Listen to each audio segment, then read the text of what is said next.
નમસ્કાર વહાલા વિદ્યાર્થી મિત્રો, સ્વાગત છે આપ સર્વ વિદ્યાર્થીનું તમારી પોતાની યુટ્યુબ ચેનલમાં। આજે આપણે ધોરણ 7 વિષય હિન્દી કે જેમાં દ્વિતીય સત્રાંત પરીક્ષા એટલે કે વાર્ષિક પરીક્ષાના સંપૂર્ણ સોલ્યુશન મેળવીશું। આપણી આ ચેનલમાં ધોરણ 7 વિષય હિન્દીના દ્વિતીય સત્રાંત પરીક્ષાના દરેક પેપરના સોલ્યુશનો મૂકેલા છે, તેથી તેની લિંક નીચે ડિસ્ક્રિપ્શન બોક્સમાં આપેલી છે। क्वेश्चन नंबर 1 अ निम्नलिखित प्रत्येक प्रश्न के उत्तर के लिए दिए गए विकल्पों में से सही विकल्प चुनिए। जेना गुण छे 5। पहलू, जीवन में उन्नति करने के लिए खाली जगह आवश्यक है। सी, शिक्षा।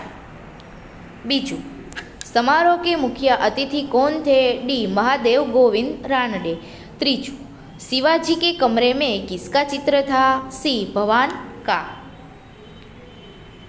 चौथू, कुएं के चारों ओर बनी ऊंची भूमि को क्या कहते हैं? ए, जगत। पांचवों, मनुष्य धरती से किसको जोड़ सकता है? बी, अंबर को। ब, रिक्त स्थानों की पूर्ति कीजिए। जेना गुण छे 3। तेमा पहलू, पक्षी चहचहाते हुए अपने खाली जगह की ओर जा रहे थे। नीड। बीजू, लोग कहते हैं कि हमारी सरकार खाली जगह है। निकम्मी। तीजू, हम दोनों को पेट भर अन्न मिलना खाली जगह हो गया है। दुभर। क, सही वाक्यांश चुनकर पूरा वाक्य फिर से लिखिए। जेना गुण छे 3। तेमा पहलू, छोटा बच्चा सामने से आ रही मोटर से क बिल्कुल बरोबर बेखबर था। छोटा बच्चा सामने से आ रही मोटर से बिल्कुल बेखबर था। बीजू, मनुष्य सब कुछ सहन कर लेता है परंतु क पेट की भूख सहन नहीं कर सकता। वाक्य, मनुष्य सब कुछ सहन कर लेता है परंतु पेट की भूख सहन नहीं कर सकता। तीजू, ऑस्ट्रेलिया और न्यूजीलैंड के समुद्र तटों पर क लोग खाली नारियल हवा में नहीं उछाल सकते। ऑस्ट्रेलिया। वाक्य, ऑस्ट्रेलिया और न्यूजीलैंड के समुद्र तटों पर लोग खाली नारियल हवा में नहीं उछाल सकते।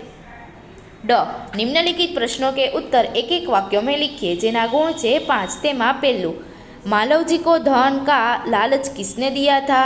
मालव जी को धन का लालच एक सैनिक ने दिया था। बीजू, सूर्यास्त के समय गांव की कुछ स्त्रियां क्या करने चल पड़ी?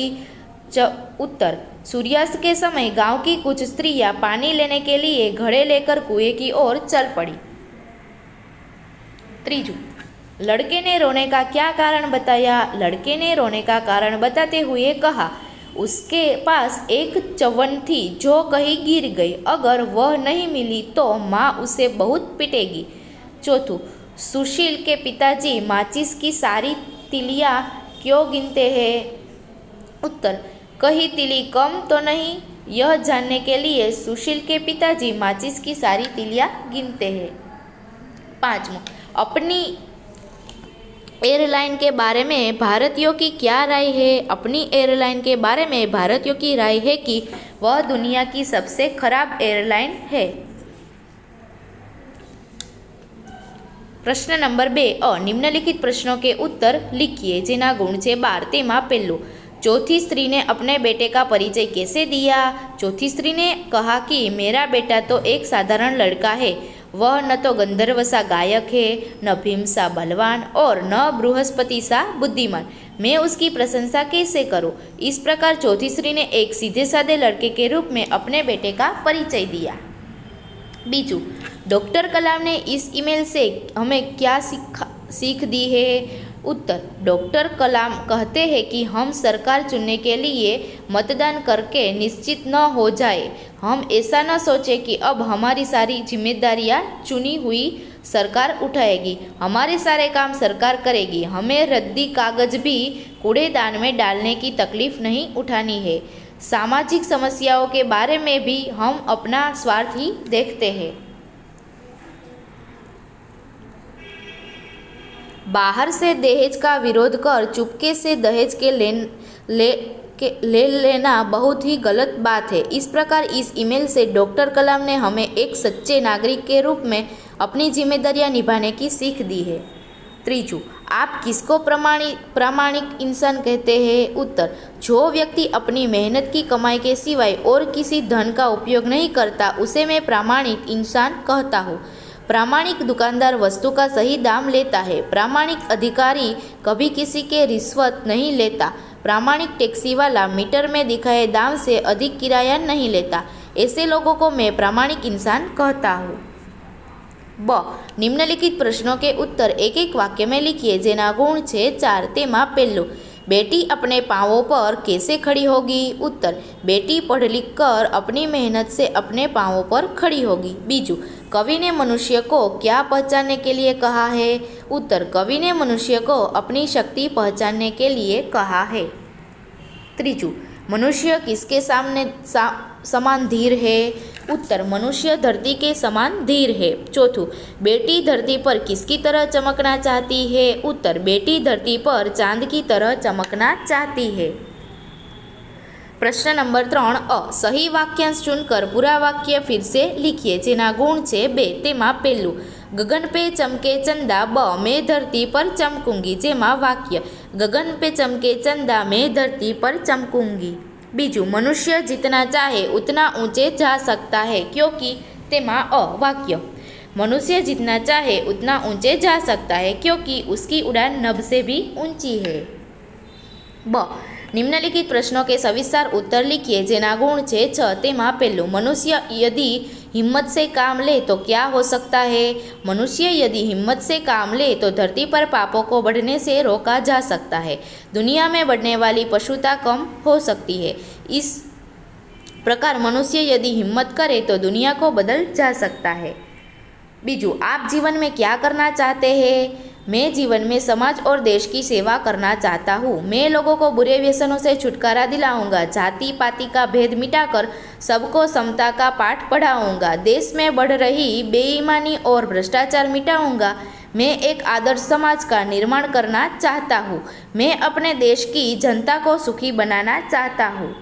क निम्नलिखित मुहावरों के अर्थ लिखकर वाक्यों में प्रयोग कीजिए जेना गुण छे 3। तेमा पहलू, प्राण न्योछावर करना, जीवन समर्पित करना। वाक्य, भगत सिंह ने देश के लिए अपने प्राण न्योछावर कर दिए। बीजू, कदम रखना, तेमा पहुंचना। वाक्य, चांद पर कदम रखना अब कोई बड़ी बात नहीं है।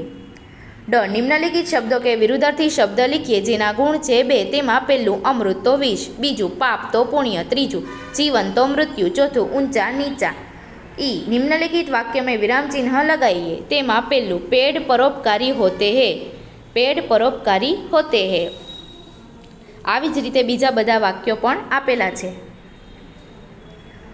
प्रश्न नंबर 4 अ, निम्नलिखित वाक्यों से रेखांकित विशेषण का भेद बताइए। पहलू, परिश्रमी छात्र कभी असफल नहीं होते। तेमा गुणवाचक विशेषण परिश्रमी।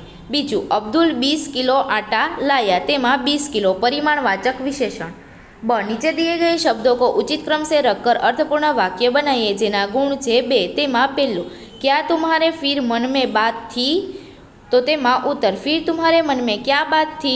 बीजू, प्राण न्योछावर अपने देश के लिए रक्षा के उन्होंने कर दिए। उत्तर, उन्होंने देश की रक्षा के लिए अपने प्राण न्योछावर कर दिए।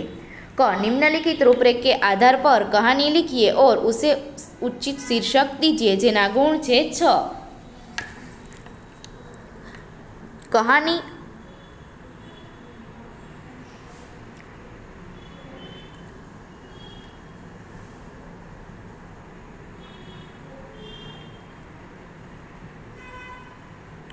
शीर्षक, बकरी की चतुराई।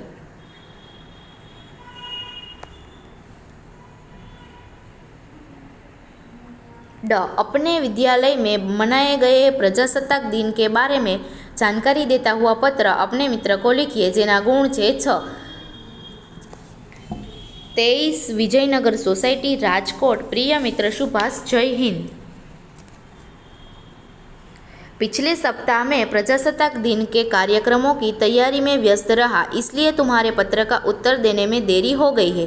इस बार हमारे विद्यालय में 26 जनवरी के कार्यक्रम बहुत शानदार रहे। विद्यालय का प्रांगण चारों ओर से सजाया गया था। पुलिस कमिश्नर श्री दत्ता जी को विशेष आमंत्रित के रूप में बुलाया गया था। उन्होंने ही कार्यक्रम की अध्यक्षता की थी। सुबह 7:30 बजे नेताजी ने राष्ट्रध्वज फरकाया। राष्ट्रगीत के बाद अध्यक्ष महोदय ने अपने संक्षिप्त भाषण में हमें प्रजासत्ताक शब्द का अर्थ और इसका महत्व बताया। उन्होंने कहा कि सच्चे और जागरूक नागरिक ही प्रजासत्ताक को सफल बना सकते हैं। इसके बाद विद्यार्थियों ने कई सुंदर कार्यक्रम पेश किए। हम भारत के लाल कार्यक्रम में विद्यार्थियों ने शहीद देशभक्तों को बहुत अच्छी तरह से पेश किया। इसमें मैं भगत सिंह बना था। राष्ट्रीय गीतों की गीत स्पर्धा में भी मुझे प्रथम पुरस्कार मिला। संगीत का कार्यक्रम भी खूब जमा। अंत में हमारे आचार्य महोदय ने अध्यक्ष के प्रति आभार व्यक्त किया। वंदे मातरम के साथ कार्यक्रम समाप्त हुआ।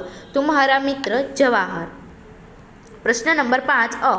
निम्नलिखित विषयों में से किसी एक विषय पर 100 शब्दों में निबंध लिखिए जेना गुण छे 12। तेमां पहेलुं एक किसान की आत्मकथा, बीजू मेरा देश भारत, त्रीजू यदि मैं शिक्षक होता, चौथू मेरी प्रिय नेता। एक किसान की आत्मकथा प्रस्तावना यहीं दी गई है।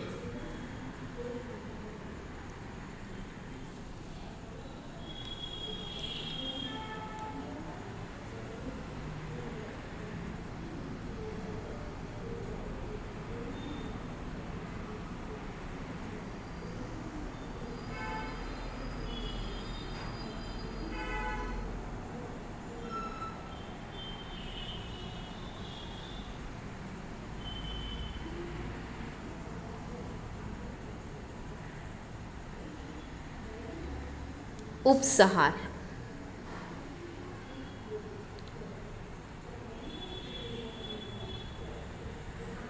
दूसरा मेरा देश भारत।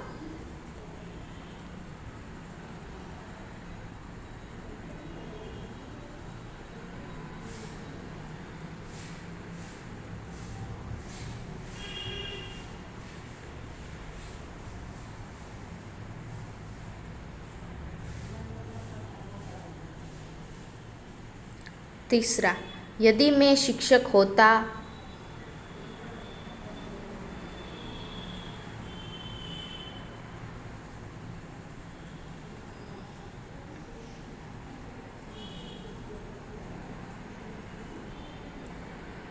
तीसरा मेरा, चौथा मेरा प्रिय नेता।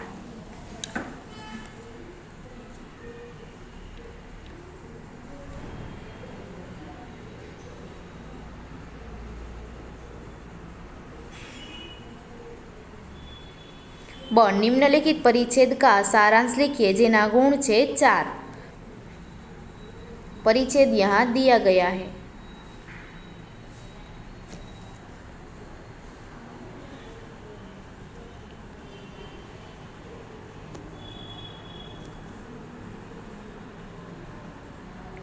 उसका सारांश। एक दिन एक शिकारी एक पेड़ के नीचे सो रहा था। जो ही उसके मुंह पर धूप आने लगी, एक राजहंस ने अपने पंख फैला दिए ताकि शिकारी के मुंह पर धूप न आए।